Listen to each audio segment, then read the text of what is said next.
Hi, I'm Shania and I live in Kenya. I was around 12 years old when this event took place.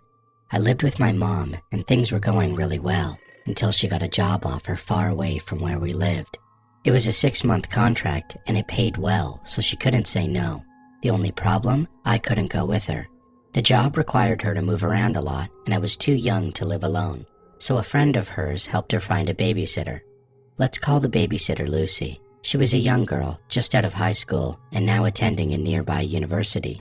My mom let her move into our house with her things, and even stayed an extra night to make sure I was okay with Lucy. They made small talk, and I remember Lucy telling my mom, "Some of my classmates are into witchcraft. I would never involve myself in stuff like that." My mom really liked her. She figured I'd be fine. The next day, as my mom was getting ready to leave, I handed her our Bible and said, "Take this with you. That'll keep you safe." She smiled and gave it back. "No, you keep it, so it can keep you safe." But just before she left, I secretly slipped it into her luggage.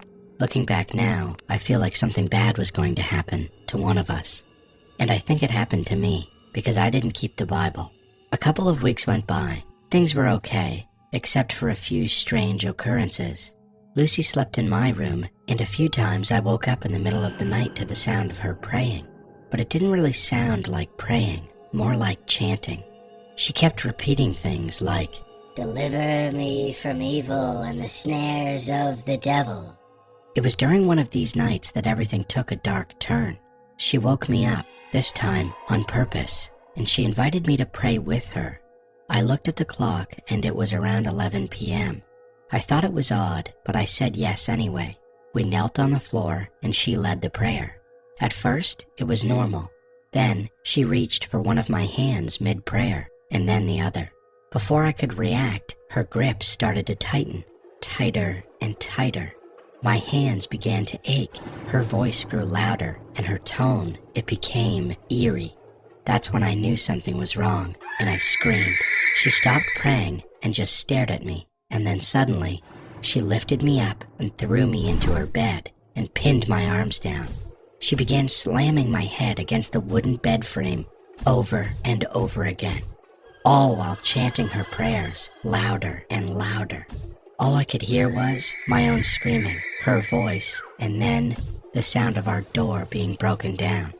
The neighbors had heard the commotion. They burst into the room and turned on the lights, and the moment the light filled the room, Lucy stopped. She became instantly calm, almost like nothing happened. A man pulled her off of me, while others led me out into the living room. I was in shock, traumatized.